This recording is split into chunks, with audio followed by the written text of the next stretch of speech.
for business administration ဆိုပြီးတော့ရှိတယ်သူကတော့ international English ကိုသင်တာအမကတော့အဲ့ major ကိုလည်း recommend ပေးတယ်သူလည်းပြောမယ်ဆိုလို့ရှိရင်အလားအလာကောင်းတဲ့ major တစ်ခုပဲဒီ service ပိုင်းထပ်စားလို့ရှိရင်တော့ business နဲ့အပိုင်းနဲ့ပိုကောင်းကျောင်းကလည်းအတူတူပဲနှစ်ကတော့ပုံများတယ် business နဲ့မှာကျတော့မတို့3နှစ်ခွဲကျောင်းတက်ပြီးတော့6လ internship ဆင်ပေးရတယ်သူမှလည်းဒီအခွင့်အရေးတွေပါရတယ်များဆိုတော့တေချာစဉ်းစားလို့ဒါပေမဲ့ကျောင်းတက်ဖို့ယာထားတယ်ကျောင်းကလည်း4တောင်းခွဲဆိုတော့တခြားကျောင်းနဲ့လည်းတအားမကွာပြီးလို့ရှိရင်အာမခံချက်ရှိတာကတော့မတို့ကြောင့်အာမခံချက်တအားရှိတယ်ပြီးပြောဖို့လည်းကောင်းပြောဖို့ကောင်းတော့မတို့ကတော့ဝါလာပြောမယ်ပြောဖို့လည်းကောင်းပြီးကျောင်းကလည်းအကျယ်ကြီးပဲ RNUTT ဆိုပြီးဒီ Google မှာရှာကြည့်လို့ရတယ်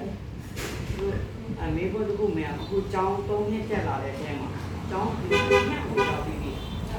မတို့ကျောင်းမှာရေကန်ကနေဘယ်နှကန်လောက်ရှိနေတယ်အမလည်းမရောက်ဘူးကိုဘက်ချမ်းနေတာကြောက်လို့ဆိုပြီးတော့မရောက်တော့မရောက်ဘူးဒီဆောင်တော့အကြည့်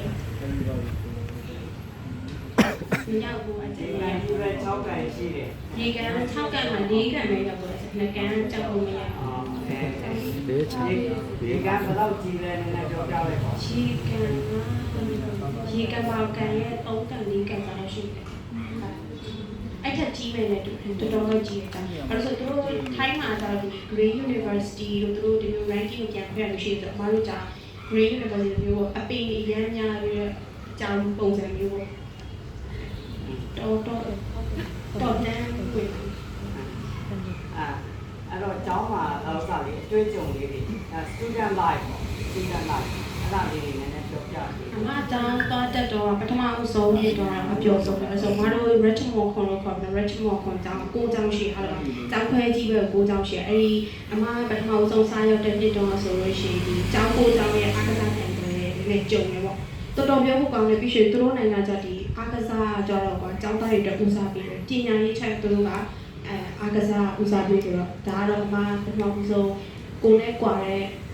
shop လိုလိုကွာတဲ့ဟာကိုမြန်မာနိုင်ငံနဲ့မတို့စီမှာကျတော့ပြီးရင်စာအားကျက်ရမျိုးဒါကျက်ဒါဖြေအလွတ်ကျက်ဟိုရောက်တော့မတို့နေကြမှာဆိုရှင်တွေးရတာများသူကကျတော့